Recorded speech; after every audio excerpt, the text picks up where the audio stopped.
Yes, good morning, good afternoon, good evening. Hopefully, the mics worked. Hopefully, the mic has worked. Let me know if you can't hear me. It was telling me that I was getting no sound for it, so apologies. I've been trying to go live for about 4 minutes. Hopefully, this has worked for you. Listen, what I'm going to do before I start is I'm literally going to just address something. Yes, I've had a lot of messages about the other night. Yes, I have spoken to Lubo. Yes, I have apologized. Yes, my behavior was not good. Yes, I'm a human. Yes, I made a mistake and we move on. That's on me to live with that. So I've already seen people asking lots of questions. I won't address it again. I'm addressing it now. It's done. It's dusted. I've spoken to those involved and we move forward. Just so you know, so moving forward from now on, all the morning shows, when we have them, they're going to be 1 hour 15 exactly. 1 hour 15. We're not going to do any 2.5, 3 hour shows. We're going to have 1 hour 15 shows. And to make it more precise, to make it all very, very precise, make it a lot easier for people watching on the playback. And by the way, just quickly, listen, yeah, as Mark Taylor said, we're all grown-ups. My behavior was not that of a grown-up. My behavior was bad. I was wrong. There was no one else involved. It was purely all 100% me. I'm old enough and ugly enough to admit it. And I there's not really a lot more I can say. We move on. No point putting excuses and caveats in place. Got to do better as a human being. Got to do better. Anyway, Tottenham Hotspur, we play this week in what is, I said that for me, that this is his biggest game in charge of Tottenham, Thursday night. Not in terms of club, of stature of who we're playing. It's in terms of the situation. It's in terms of the fact that we are clinging on to salvage our season. We're clinging on for dear life. And all we've got is the Europa League. It's been an absolute terrible in the cups. I mean, people will say, we got to the semis of the League Cup, sure, but we beat an awful Man United team. We beat Coventry and a watered down Man City. The first time we played a top team in Liverpool, we got absolutely annihilated. So when you look at that, you look at the FA Cup, Tamworth followed by another terrible display at Aston Villa. Now you look at the league, and we're going to go into all sorts of different things about the league today. So it leaves you with just the Europa League to play for. And look, the bookies did make us favourites. Sure. They made us favourites. I don't know how. I don't know what they were seeing. Maybe squad-wise, we would be up there. Maybe for me as one of the best 5. But manager-wise, I just don't believe there was any chance at all. We'll see. Look, I've said this all along, and I know a lot of people will come back at me immediately and go, oh, based on what? But I think we'll have enough to get through on Thursday. I don't think that this is a great Alkmaar team. I don't think it will be easy, but I think we will scrape through on Thursday. I think the biggest... Oh, Stewie. Sorry, Stewie's sitting on my foot. You know when you've got your feet behind you on a chair, when you're on a gaming chair? And Stewie's decided to sit on the ball of my feet to get away from the puppy. So really, really uncomfortable.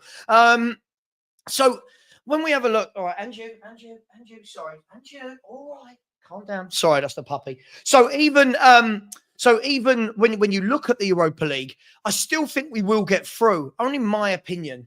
I think, again, we've been saved by other teams' inability to score goals. And what I mean by that is, if you look at the first half last week, I mean, they should have scored loads of goals, shouldn't they? I mean, Troy Parrott missed a couple of golden opportunities, didn't he? And let's be fair, we've clung on. We've clung on from that. We didn't look like scoring at any point in the game. Second half, they had a few more chances. And look, I mean, the best we could hope for after that first half was to go in 1-0 down because we were that bad. But 1-0 isn't the end of the world. But I would expect Tottenham to fly out the blocks on Thursday. I would expect us to be overloading them. I would expect 25, 30 shots in the game. I would expect the kitchen sink to be thrown. I would expect an early goal. The problem I have is I also expect us to be wide open at the back. I also expect us to be vulnerable to counterattack. I also expect us to leave Pedro Porro or Jed Spence, whoever plays at right back. We will leave that side of the pitch wide open. And we can say it's just Pedro Porro.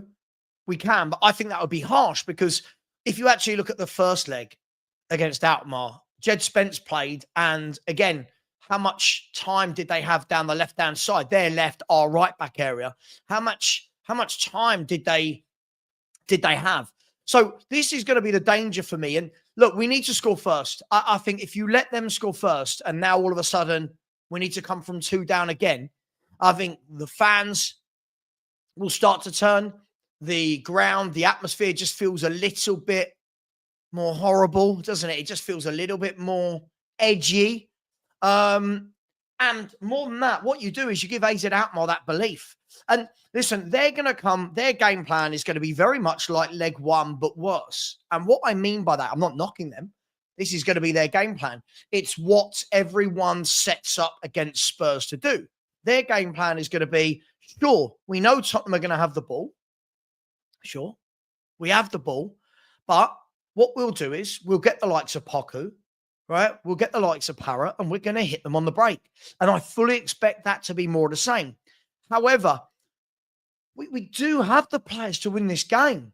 I just don't know if we've got the management to win this game. And that's where I've got that kind of tug of war in my head, if you like. I've got this tug of war in my head of, well, I look at our team, I look at Alkmaar's, and I say, yeah, we've got better footballers. I mean, I'm not saying they don't have good players, but I mean, they've got a 33-year-old Classy in the pitch who ran the show the other night. And, you know, if we had bought Classy, everyone would be telling me how bad he is. So for me, I just think that we've got the players. Have we got the manager? And as Danny said, big up to Dan, thanks for yesterday, mate, said all players with mentality. And this all goes together. For me, I think it's a bit of both. I think the manager over the last 2 years should have been putting the mentality into these players that we do not lose. We are hard to beat. We are warriors. We are fighters. Yeah. Put that tenacity in them. Unfortunately, he's gone the other way. Unfortunately, he's gone the other way. He's gone the other way of saying things in the press like, we don't want to control games. Yeah. We want it to be open. Now, as a footballer, if I hear that, my mind straight away goes to, why is my manager saying that he doesn't want us to be hard to beat? Why is he telling us, get off that wire right now? Get off that wire. Sorry, 1 second. Get off that. You can see what he's done there, guys, can't you? Get off that wire. Sorry. This is the danger of having a puppy when you're when you're streaming. This is connected with a cable. This is connected with a cable, and he just likes to get his teeth into it. So look, I just feel that we're kind of set up to be beaten. Now, as I said, I think we will scrape through. I could be very wrong. All year, I've got it wrong when I've said we're going to win. I've got it wrong when I've said we're going to lose. I've had videos made about me when I said we'd lose and we won. No one makes videos about me, though, when I said we'll win and we lose. It's just the nature of YouTube. But if we do go out, I have asked a question in the poll. And the poll was quite simple. It was, does Ange get sacked if we get knocked out Thursday? And there's 3 options today. Now, normally it would just be yes or no. Today, I've gone with yes, no, or he should, but he won't. He should, but he won't.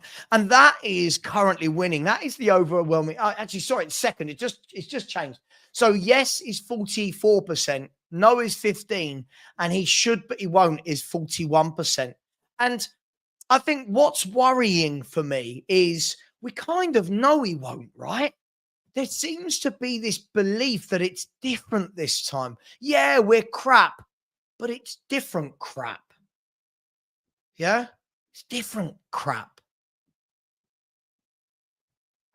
I don't know, is it? What's different about it? Somebody said yesterday, Nuno Santos was sacked. I think he lost like 4 or 5 games. This manager's had 14 defeats. 14. It's a lot. And I wanted to show you something. Before I did, I wanted to go to this. Thank you, Ricardo. Very generous. I'm not sure I deserve it, to be honest, but thank you very much. I said, I want us to win on Thursday. However, no way we win the competition. I agree.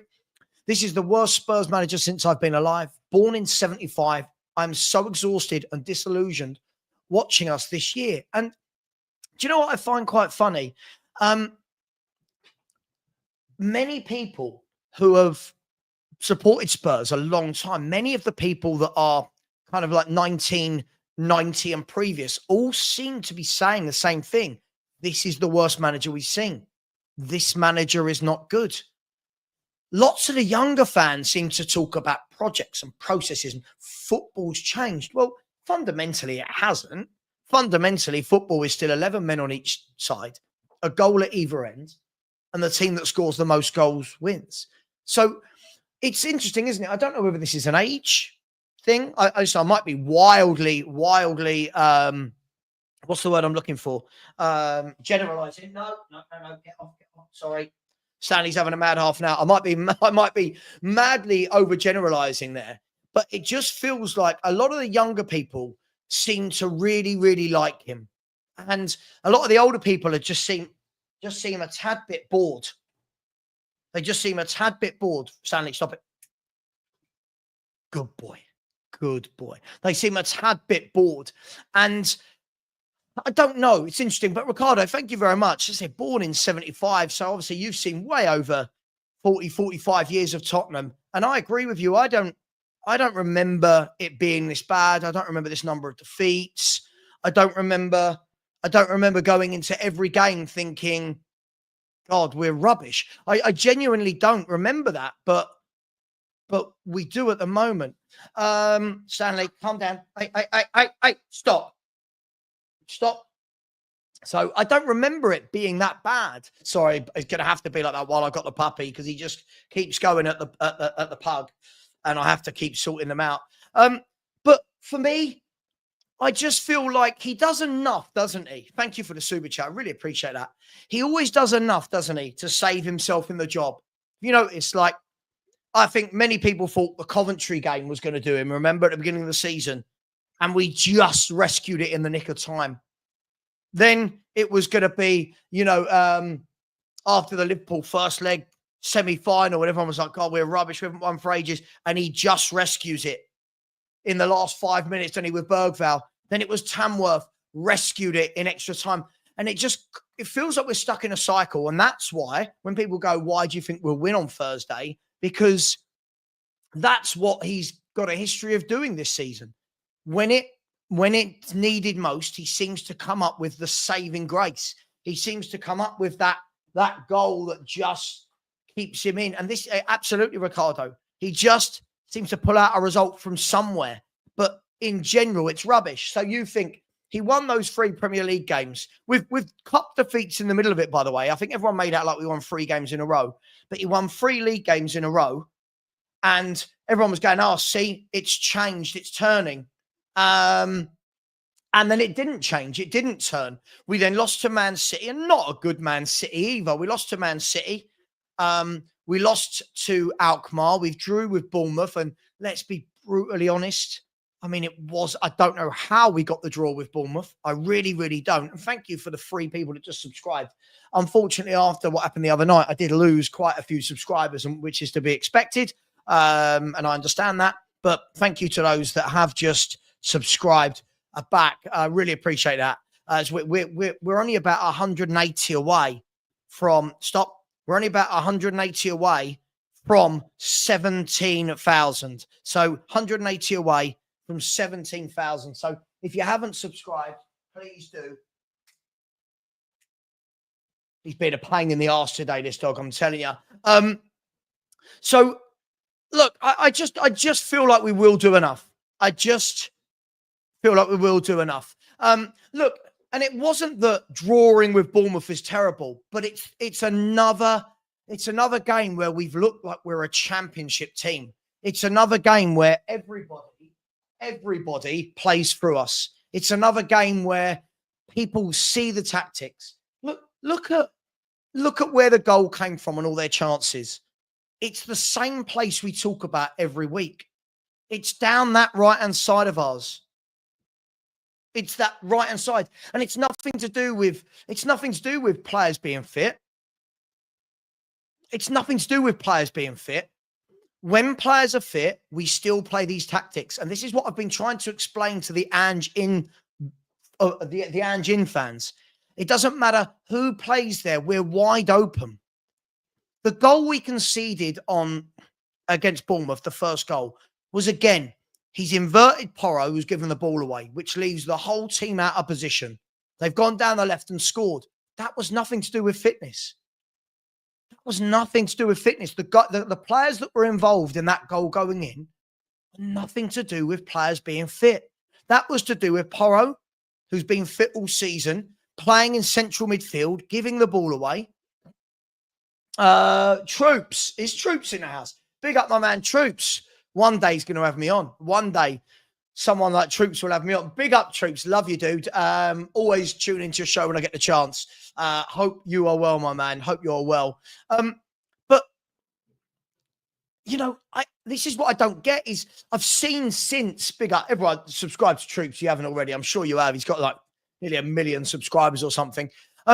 When I look at those tactics, we all know what's coming. But I think what happens is 50% of us have put our head above the sand and gone, yeah, this is what we are.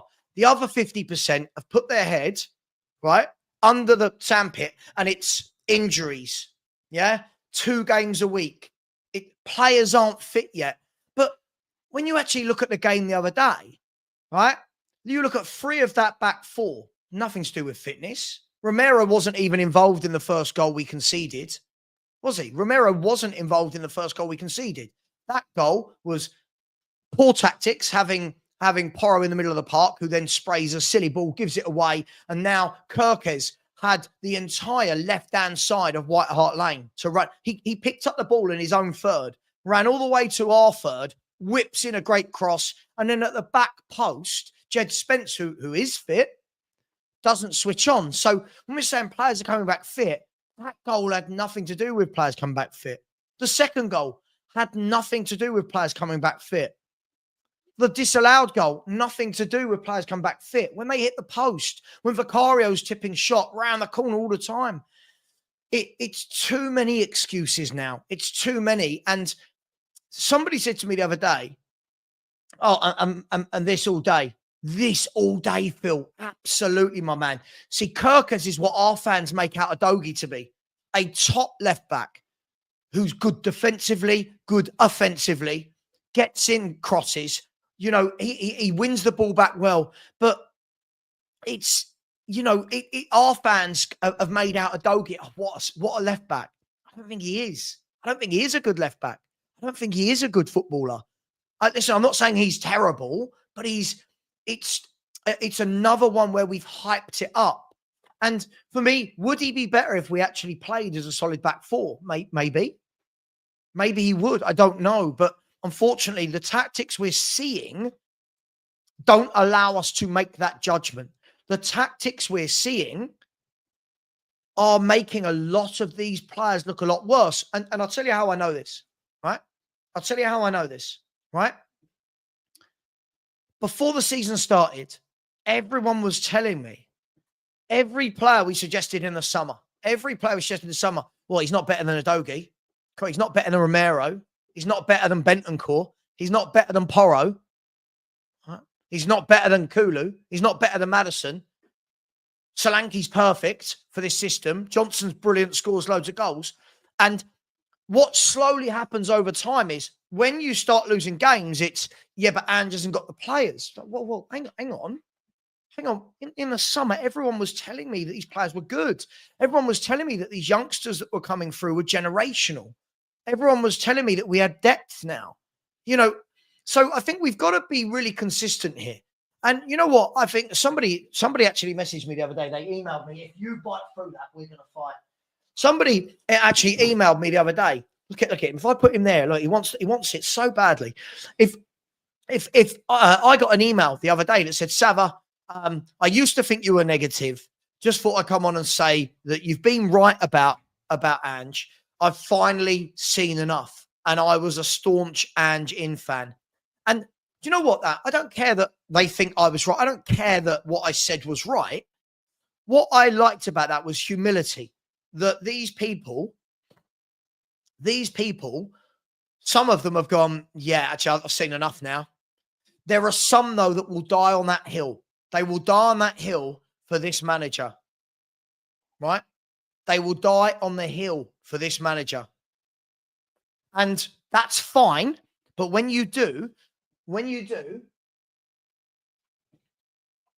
got no excuse. And listen, again, so again, and I think what I like about Matt, big up to you, Matt. You're always in here, and you did donate to the Get Off, get back in there. Good boy. When you say things like this, we've got to be careful, right? Because listen, Matt's entitled to his opinion. But if they are top talents, then what we can't do is complain when they come in and play and if we lose a game. If we lose a game and go, oh, but they're kids. Well, sure, but if they're top talents, it's no excuse. Because if they're top talents, what we've said is they're ready for the Premier League. They're ready for the first team. So, look, I don't know about top talents. Graham Bergvall, for me, have done okay. I know a lot of people want to go over. They've done okay. I think there's a lot of games where I look at and I think, I feel sorry for them. I'd like to see Bergvall play in a midfield which isn't completely wide open and parted like the Red Sea. I really, really would. Big up, Eltel. Thank you, Jose. How you doing, man? I'll give you a call later, actually. I hope you're well. I'd like to see Gray maybe play in midfield. And again, when we're saying about players coming back from injury, well, Archie Gray's fit. Why couldn't he have played in midfield on Sunday?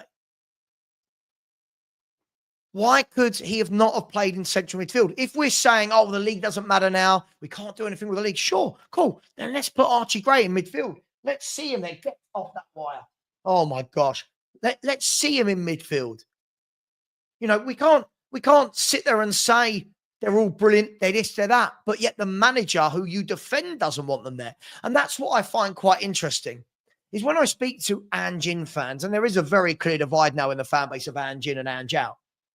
When you say, okay, well, you know, why isn't he playing Archie Gray, a generational talent, if you will, in midfield? Oh, but there's no excuse. You've told me you think the manager's great, but the manager's the only one that can't see it. Everyone tells me the manager's great, but he seems to be the only one that can't see every team attacks us down our right back area. This isn't a coincidence that every team does that. They've all worked it out. That is where we are weak. So for me, I think that, you know, you all know my opinion. I would have sacked him a long time ago. For me, I do this for the purpose of my shows. I will talk about I will talk about should Ange be sacked if we lose on Thursday. I don't go through. I would sack him anyway. I truly, truly believe that we would be much better with better players. And what makes me laugh, when I'm called negative, I actually don't think the squad's as bad as people are now starting to say it is. Big up to people in the chat. There's loads of you in here. Big up Psycho Teacher. How you doing? Psycho Teacher, let's be brutally honest. When you watch Barcelona play, they've got a million young central midfielders better than Bergvall. So, yeah, they're not going to be bothered at all. Sure, they might have put in a bid, but it's not like we feel we made it out like they wanted him as their first choice. But hey, good day to Ares. Hope you're well. Ricardo has said he should be gone now. Demetrius has said, Savva, tell us 3 top-notch players you want in, and those top players will want to come. Well, look, for me, I think there's a difference. When we say top-notch, I know Spurs aren't going to be signing the best of the best. But over the years, if you're telling me we couldn't have signed someone like a Bruno Guimaraes that Newcastle did, right? And Anthony Gordon that Newcastle did, and Mohamed Kudus that West Ham did, what, we couldn't have found the Kirkes that Bournemouth found. Yeah, Fulham, someone like a Sander Berg, brilliant midfielder. What, we couldn't have found that. Right, I could do this all day. It doesn't have to be top notch. And I think this is the excuse when Newcastle are doing it, when Brighton are doing it. Where did Brighton find Belieber? Where did Brighton scout Belieber from? Don't even know, right? So when you look at these players, there's players all round. For me, the scouting has got to improve. It doesn't always have to be the best of the best that are joining you. If you actually look, right? If you actually look, when we had that really good 11 under Pochettino, go on, settle down. Good boy, settle down. Yes, he's going to sleep. Superb. When you actually look at that really good 11 under Pochettino, where did these players come from? Right, let's have a look. Carl Walker came from Sheffield United as a kid. Yeah, Danny Rose came from Leeds as a kid. We ended up buying Alderweireld. He wasn't wanted at Atletico. Tottenham from Ajax. Dembele came from Fulham. Wanyama came from Southampton. Dyer came from, what was it? I always get this wrong. Sporting. Dele Alli came from MK Dons. Son came from Bayer Leverkusen. Eriksson from Ajax. Came for the youth team. So when people go, what top-notch players will come? It doesn't have to always be top-notch footballers. Get the scouting right. If you look at the wingers that Bournemouth had at the weekend that have done so well this season, one of them came from Bristol City. Didn't they? One of them came from Bristol City. And where did Tavernier come from? Anyone? Anyone know where? I don't know. Where did Tavernier come from? I don't know. So when you look at that, this boy can play. Philly, I said this, didn't I? I said this a couple of months back to people. I said, I've just watched this kid for the first time. And it was like, wow, like you can play. I don't think Talibi will be, I don't think he will be at Club Brugge for long. By the way, I'm just looking at the breaking news on Sky that Man United are set to build a 100,000 seater stadium, and brilliant. That's announced the 2 days after their after their protests. Hey, it's you know, again, I don't know if anyone wants to refute that point. You know, like the best 11, one of the best 11s I've seen in the last 30 years. None of them were from top tier clubs. Let's look at Harry Redknapp's team. Harry Redknapp came in, you know, who was at right back? Chorluka. Left back, Benoit Asuakoto. Yeah, he had Dawson, King from the youth team. Dawson was from Forest. You know, he went and got Wilson Palacios from Wigan. Scotty Parker from, West Ham? Tommy Huddleston was from Derby. Aaron Lennon was from Leeds. Peter Crouch and Defoe were from Portsmouth. Gareth Bale they got from Southampton. The only one you would say that came from a top-notch team was Raphael van der Vaart. So for me, when we're talking about, I do like it when you get these fans that go, which good players are going to come? Well, that's what scouting is about. Yeah, I think it might have been. Was it Rangers or wherever, Rangers maybe? Okay, Rangers, yeah. So again, I think that was Tavernier. I think when we look at, well, what top players are going to come? Well, surely that falls into the scouting and then the coaching. You've got to have the both. And at the moment, we've got non-existent scouting and non-existent coaching, which leads for a disaster. It's the perfect storm, isn't it? Right? It's the perfect storm. Don't need to go to the big clubs. How often do you see the big clubs selling to little clubs? It will only be fringe players. And even then, when Man City sell fringe players, they sell them to Atletico Madrid, Arsenal. They're not selling them to Tottenham because those fringe players, let's just say fringe players, yeah, they may not make the Man City 11, for example, but they're good enough to go to better teams. And I think that's where we've really, really got to stop this. Well, which top players sign? The best teams I've seen for Spurs has never been with top players. We developed those top players. We developed Modric. We developed Bale, Walker, Ledley King, Harry Kane, Dele Alli, Eric Dyer. We developed these footballers. We developed them. And, you know, that's what I want. You know, look, I've talked a lot this year about Fulham and Bournemouth and Palace and these, they've got coaches. They've got coaches, right? Imagine we've got coaches coaching Bentancur better, coaching Basuma better, coaching Sarr better, coaching Brennan Johnson how to cross a football, coaching Solanke how to hold the ball up better, coaching Porro how to defend, coaching Adogi how to be calmer on the ball. Imagine you had a coach doing that. I don't think this team is anywhere near as bad as what people are making out. This is the team. This is the team that got 5th place last year. The difference is other teams have bought well, coached, developed. We stagnated.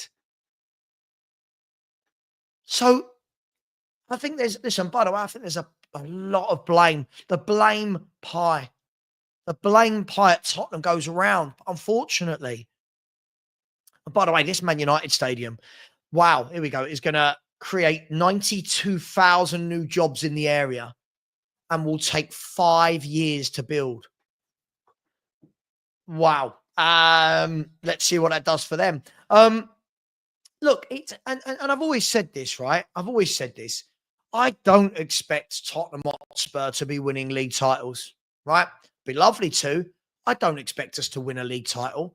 What I do expect, though, is after 24 years, 25 years of ownership, the scouting department should be fluid. The coaching should be fluid. We should now have all of this down to a T. So for me, I think you cut your losses and you bring in a coach. You bring in a coach. Poch had many failings as a manager. I was the first to say that. But as a coach, can't knock him. I don't know. Anyone might want to disagree with that. But you think there were certain things that Poch did. He made some really strange decisions, didn't he? I mean, Sonny playing at left wing back. He dropped Alderweireld for the North London derby. The Champions League final decision to not play Mora. There was the Man United Cup semi-final where he dropped Lloris and Walker to the bench. And yeah, you say as a manager, he had shortcomings. But as a coach, look what he did as a coach. And Ange hasn't coached anyone better. That's a real worry for me. That's a real worry for me. So, look, I find it interesting. Dan, I think this is absolutely it. And I'll tell you what, look, if we look at the Premier League table, I'll tell you where I think Tottenham should be, right?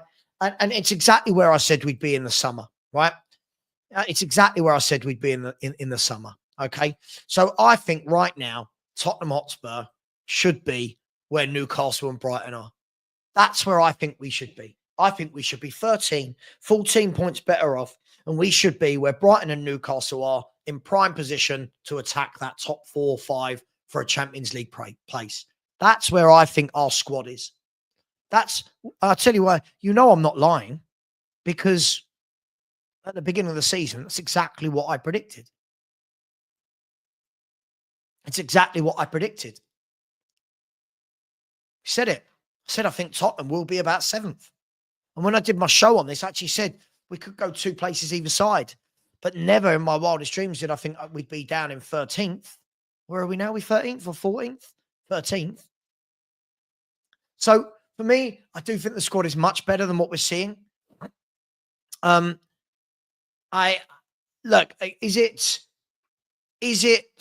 it curable? I think if you change manager now, it is curable. I don't mean for one season. Sometimes I'm looking at the bigger picture. I think it's curable.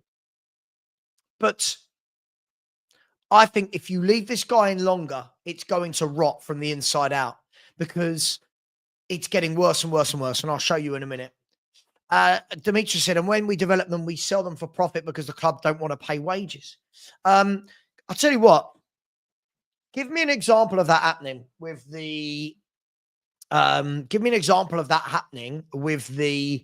Poch team that we had.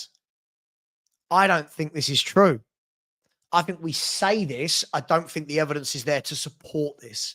If you look at it, Demetrius, somebody will tell me I'm wrong in a minute. I can only think of one player from that Poch team that we bought and sold Carl Walker. We sold Kane years later, but Carl Walker was the only one that we sold for a huge, huge profit to a bigger club.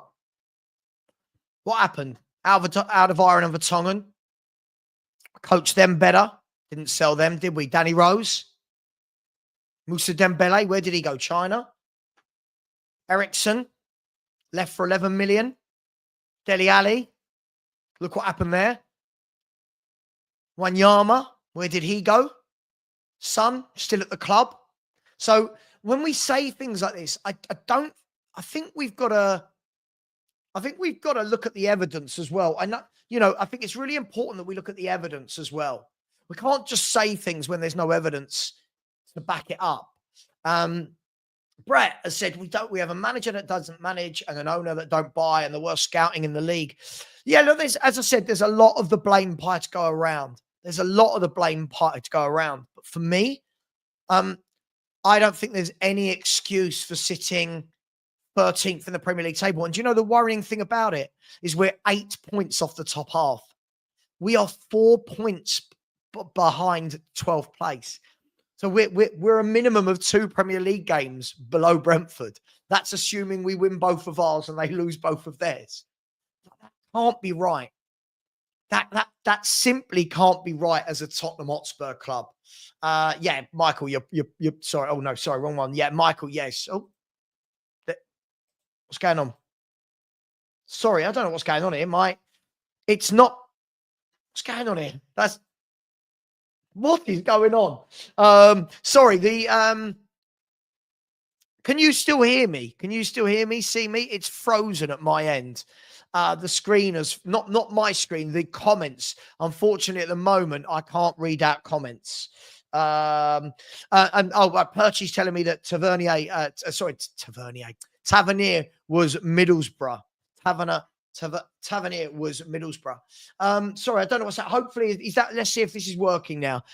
Thank you. Yeah, sorry, it froze. So what was happening was I was clicking on a comment and it was bringing up a different one. This is an interesting one. Spurs, man for man, aren't better than Newcastle. Well, this is the interesting thing. If I had said to anyone in the summer, right, that I want Shah over Van de Ven or Romero, I was told I was crazy. I want Botman over them. You're crazy. I want Livramento over Porro. You're crazy. I want Lewis Hall over Udogie. You're crazy. So when we're talking about man for man, Vicario over Pope over Vicario, you're crazy. So when we're talking about this, again, I think it's one of these things that it's a lot of revisionism. And yeah, big up, George. You will be live tonight for Liverpool versus PSG on bigup.com. So yes, we will be. I do think it is a lot of revisionism. Suddenly our players aren't good. Have you noticed? Like, I've said this all year. How many people made videos? How many people came into shows? Yeah. How many people came into shows going, you're negative? Not to me, to Danny, Stell. You're all negative. Spurs, we're going to be second. We're going to be third. We're going to be fourth. I had people coming onto my shows and telling me that we're going to finish on 83 points. What's happened then? Why are our players now? Oh, no, but the players weren't good enough. Well, why did you predict that then? You know what I mean? Like, surely if the players aren't good enough, let's stop predicting really, really, really outrageous predictions. It's the same thing where I don't know I'll be honest, Phil, I don't know what you're watching. We are 8 points off the top half of the table. We've got to go to Chelsea away, West Ham away, Liverpool away, Wolves away. Like, what? Why are we still not? This is what I mean. We're still not, as a fan base, being real with ourselves.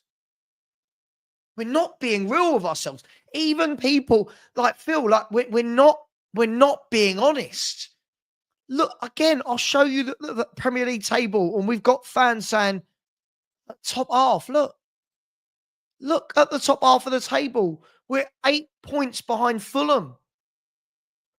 Where are we making these 8 points up? So if Fulham win 3 of their last 10 games, we have to win 6. Where is Where is this happening? How are we doing this? I'm just not sure. Just not sure what we're doing. Just not sure what we're doing. Ares, sure, sure. But my point was, if you'd listened to what I said, if I'd said it in the summer, everyone would have told me differently. This is the difference, Ares. It's okay saying it now. What we're seeing is a lot of people now, like you, are saying these things, weren't saying these things in the summer. It's good with hindsight to say these things. Some of us were saying it for the summer. So Michael has said, I predicted fifth place again and just made me look a right mug. He has. He has made you look a mug. He's made us all look a mug. I predicted seventh. You know, Alfie said, I think the league is so far done. Why we can't start integrating these academy players and give them a fair crack at it? Yeah, if we beat them away. If we beat them away. So then you're down to 9 games and 5 points. I just don't know what I feel like. What it's almost like we wake up every day. It's like Groundhog Day, right? You know, it's like fans. No offense, Phil. Fans like you go to sleep after what you've seen, wake up and go, right, Spurs are going to win every game. You're like, what? What's it based on, mate? Like, no, this isn't true. This really isn't true. Bournemouth don't have a better squad than. We're going to do this. I'm sorry. We can't do this. No, I'm not. I'm not having this revisionism. I'm not having this revisionism. I'm sorry. Do we all think that Forest, Newcastle, Brighton, Villa, Bournemouth, and Fulham all have better squads than us? I'm not hearing that. I'm not hearing that at all. No one.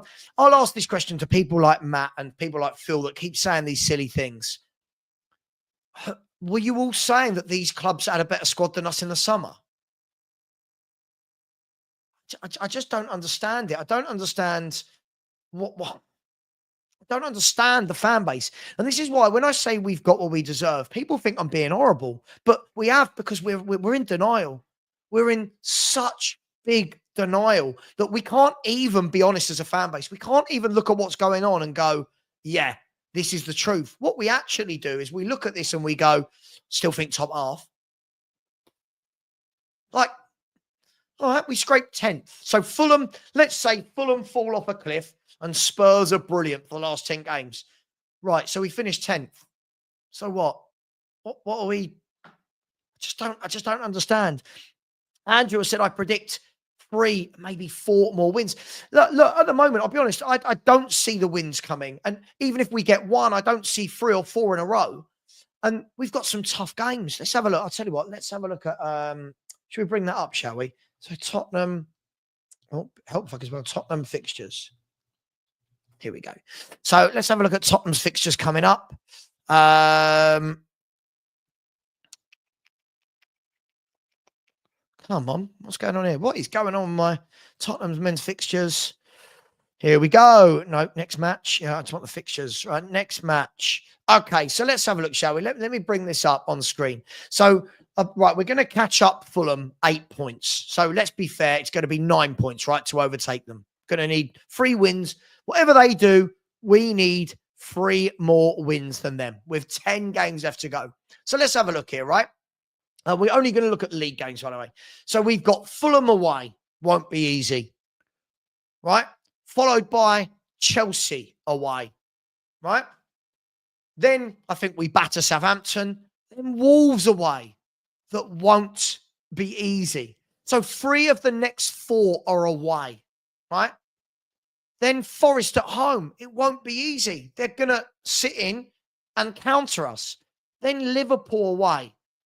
We're not winning that. Then West Ham away, right? Then Palace at home. Won't be easy. Villa away. Won't be easy. Brighton at home. Where are we making up these points? Anyone like answers on the back of a postcard? Where are we? So let's just revisit this, shall we? So Tottenham Hotspur have got Brighton, Villa. It was in the top half. Brighton, Villa, Forest, Liverpool, Chelsea, and Fulham. We've got 6 6 of our last 10 games are against the top 10 teams in the table. That's mad. That's absolutely mad. I just don't. Listen. I'm just going to choose not to live in cloud cuckoo land. I can't do it. I've never been able to do it. I know people love it, but I just can't see. I think we beat Southampton. I think. Do we all agree that we beat Southampton? And then let's have a look at home.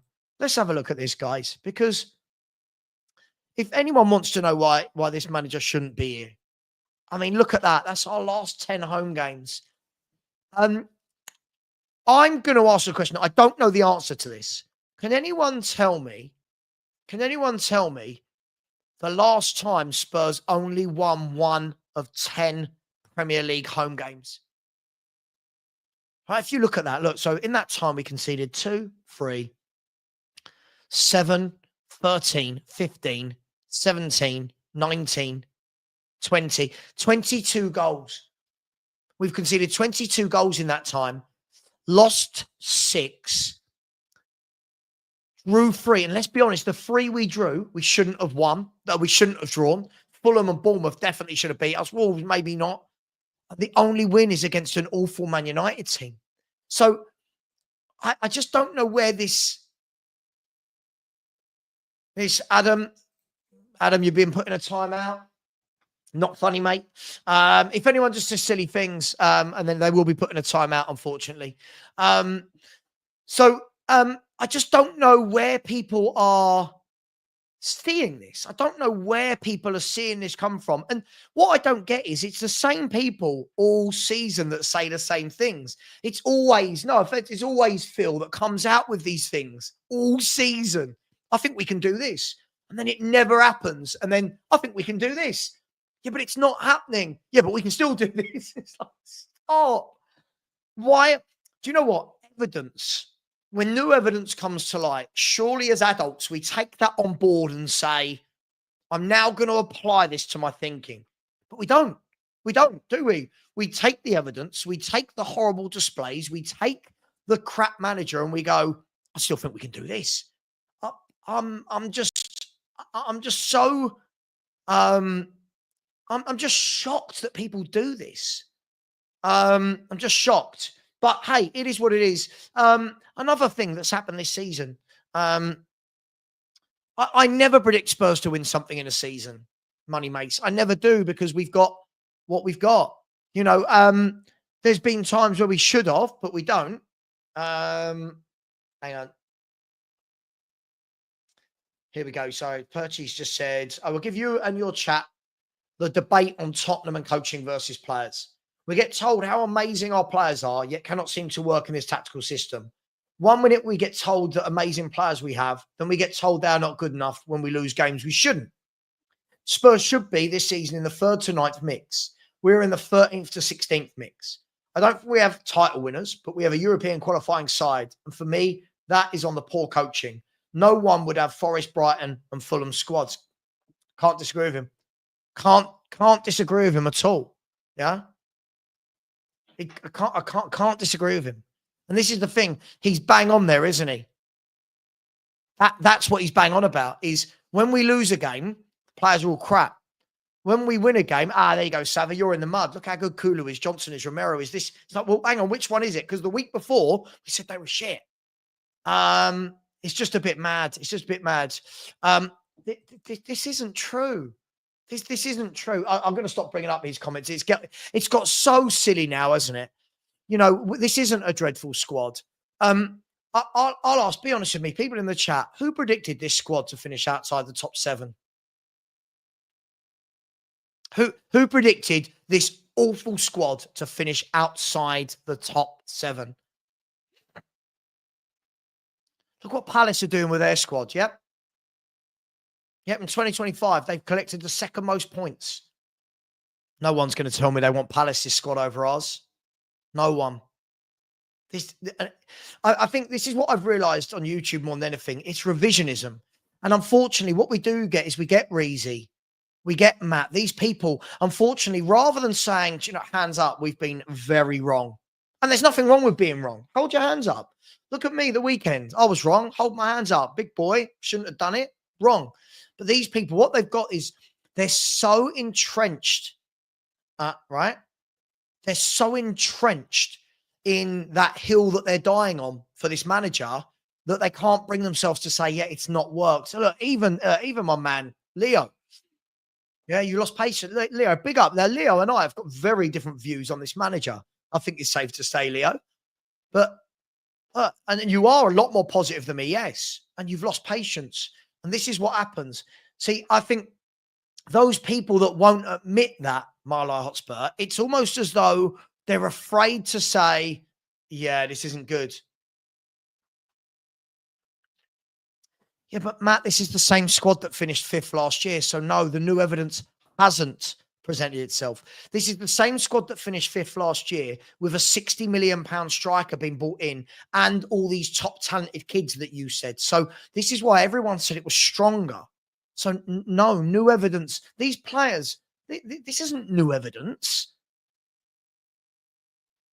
Yeah, kudos. This is the thing. They don't get it. It's fine, and it's fine. They don't have to admit they're wrong.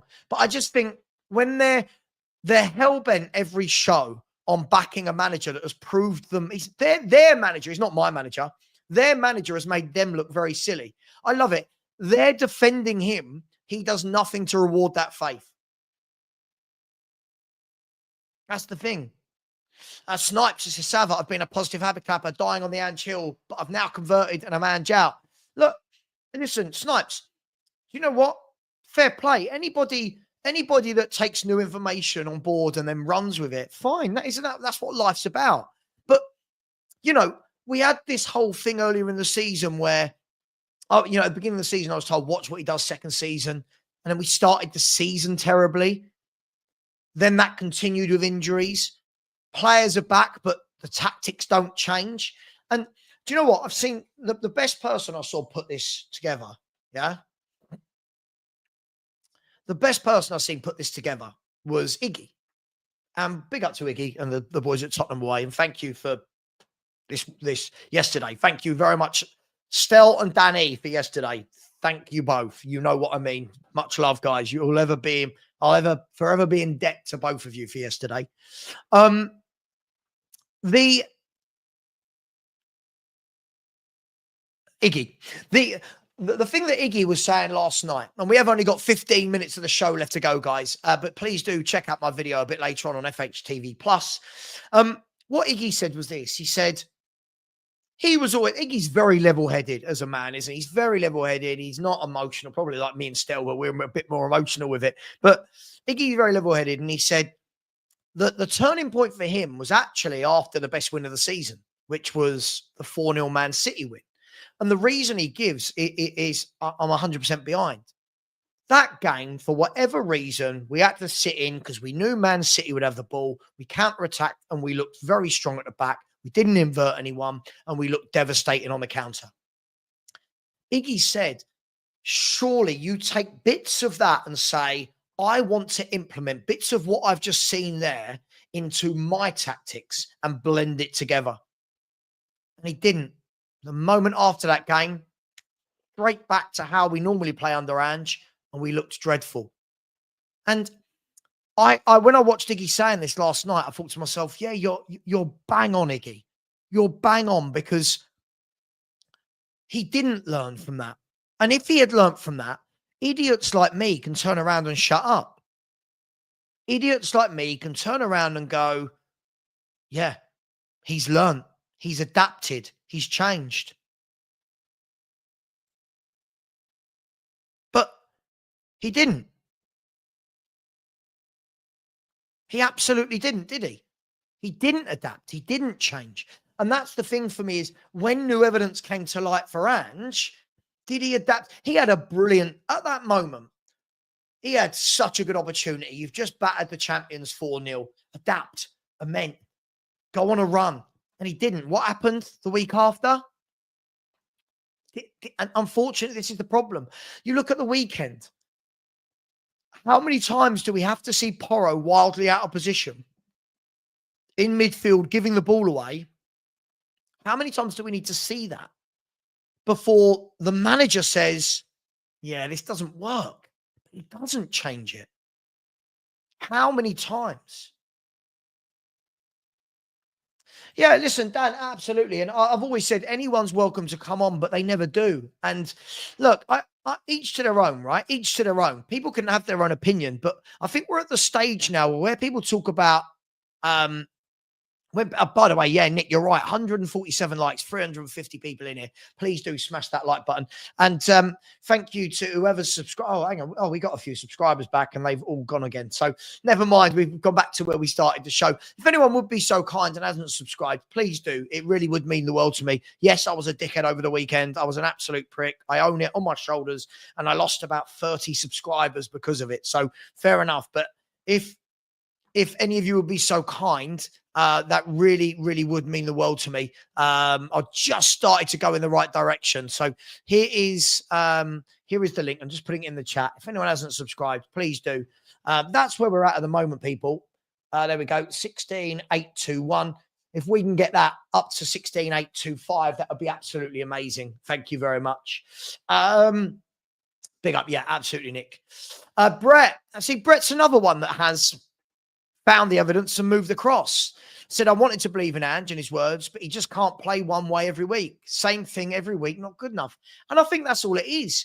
I don't think it needs to be this massive Ange in, Ange out, who's right, who's wrong. I think that it just needs people to turn around and go, yeah. Acting like, no, we didn't lose. Again, I think what we need to understand here, Jack, it's not about acting like we lost. It's the manner of the game again. It's the manner of the performance. It's that we've set up the exact same way. We're set up exactly the same way. Mr. Box Office, big up, Alex. Thank you for the call yesterday. Really appreciate you, brother. And come on, guys, can we get 4 more subscribers? Just show a little bit of love rather than kicking someone when they're down. Mr. Box Office, thank you for your call yesterday, mate. I said, Savva, you know the reason Ange never played those tactics against City. Either the players just adapted or someone had a word. Look, as I said, when you play Man City, you're almost forced to play that way because they have the ball, right, Alex? But everyone's saying, oh, he adapted. Well, if he adapted, why don't we do that again? Yeah, and we have lost 18 games this season, yeah. 18 games this season. Philly said, big up, Iggy, which means Ange as a manager doesn't learn, and he is a lost hope. Yes, I agree. Yeah, Ash, I've got really bored of him saying this silly thing now. I've got really bored of Matt saying these silly things. We did this the other day. Ash. We went through everybody in the league and saw who has been given 3 to 5 years, right? Who needed 3 to 5 years to implement a style of play? Fulham didn't. Bournemouth didn't. Brighton haven't. Newcastle didn't under Eddie Howe. Chelsea haven't under Maresca. Forest didn't under Nuno. Do you know what I mean? Palace under Glasner. It only seems to be a rule. Right, okay, let's block this Jack. He's an idiot. It's only seems to be a rule, Ash, for Spurs, right? It's only that we need to give him, right? It's only that we need to give a manager 3 to 5 years. And I agree. Ash, I don't know if you agree with me. I agree. Managers need 3 to 5 years.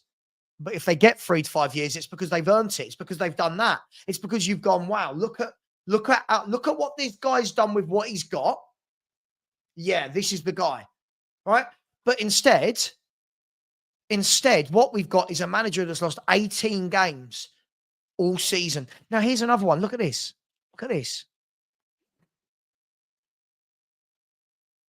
So it is now impossible for Tottenham to record 10 home victories in the Premier League this season.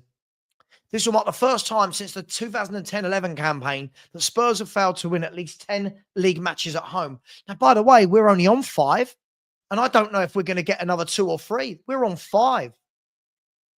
How many home games we've got left? 4. We've got 4 home games left.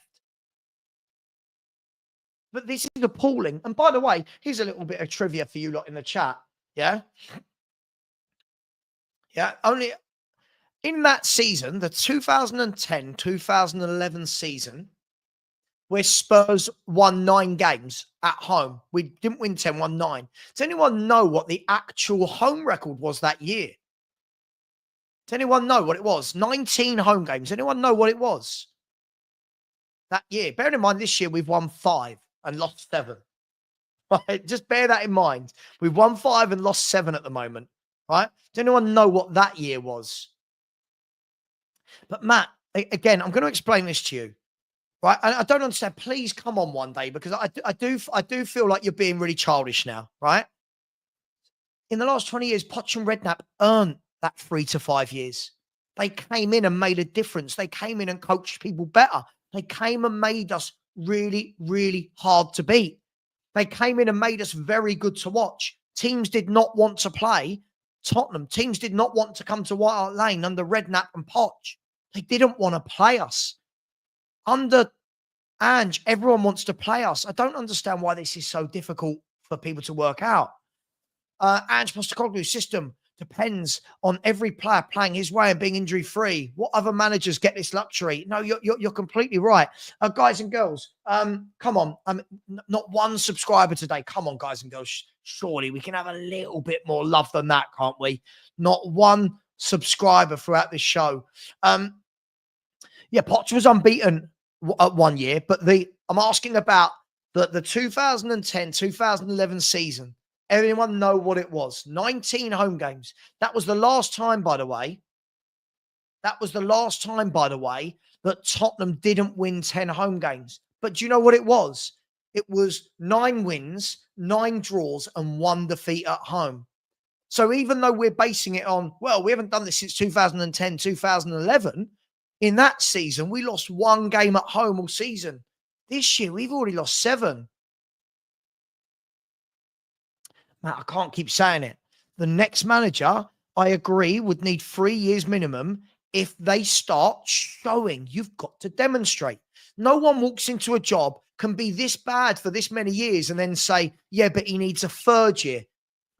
Here's the question I'll ask for all these people. People will agree with Matt, by the way. What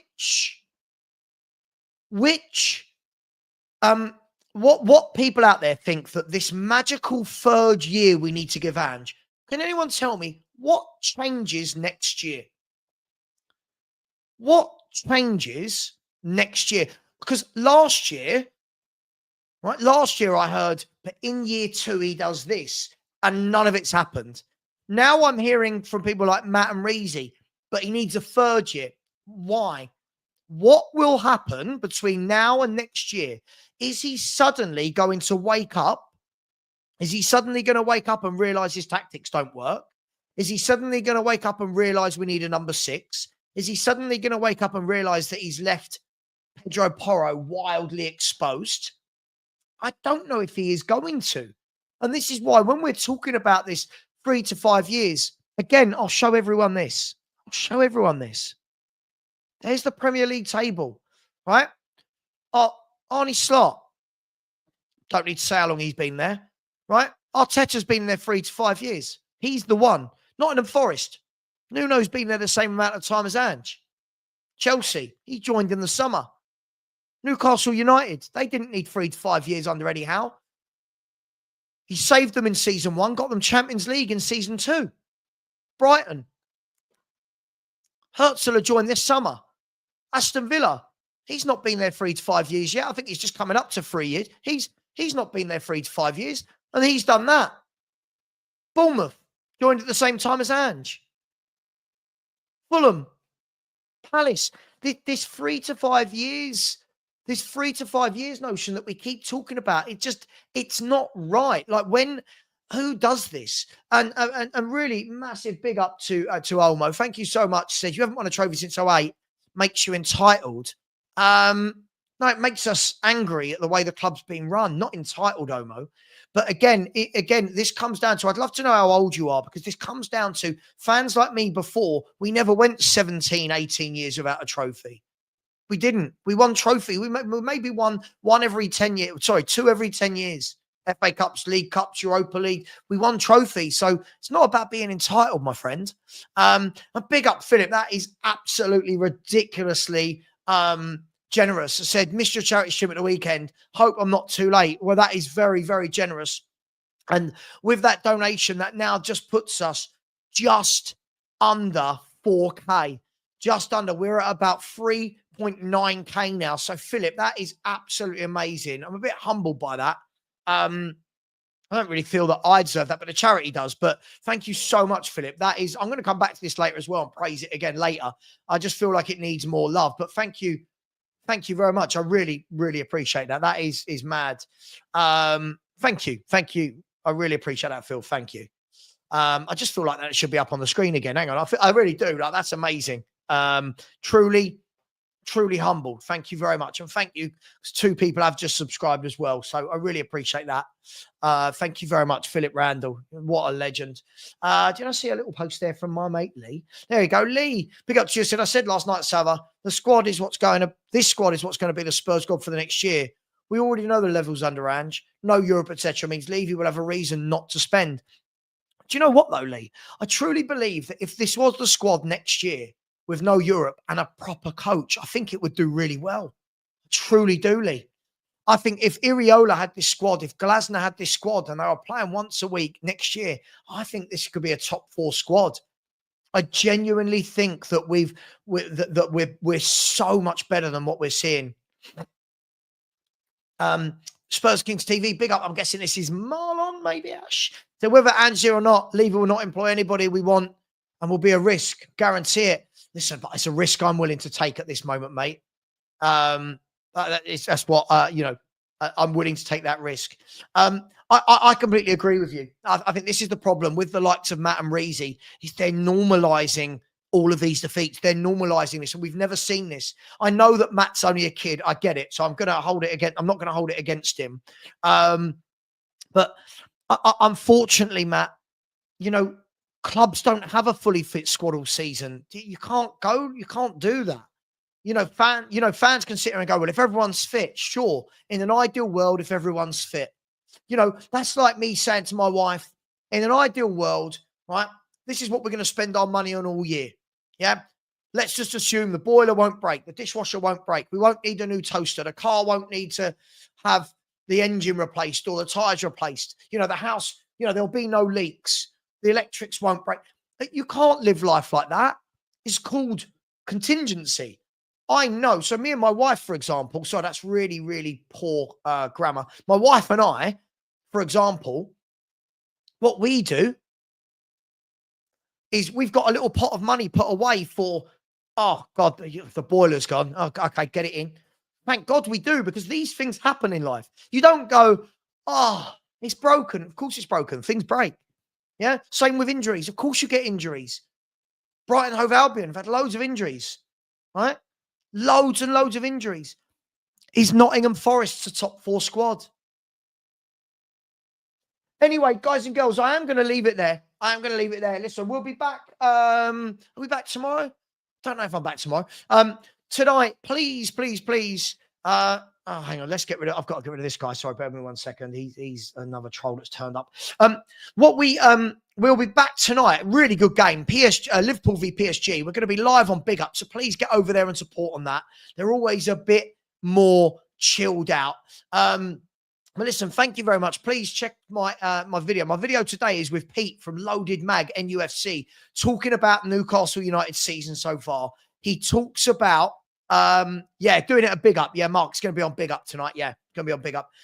When I'm speaking to Pete from Loaded Mag, we've already recorded it. It's going out this afternoon. He talks about whether he thinks Isak will stay, who can afford him. It is what it is. Guys, thank you very much. Big up to Philip Randall. Absolutely insane donation. Thank you to everyone else, Ricardo and Olmo, for their super chats as well. Really appreciate you all. Savva, please move on your mental health. I don't know what that means. Okay. Thank you very much. I'm going to leave it there. Take care, everyone. And as always, come on, you Spurs.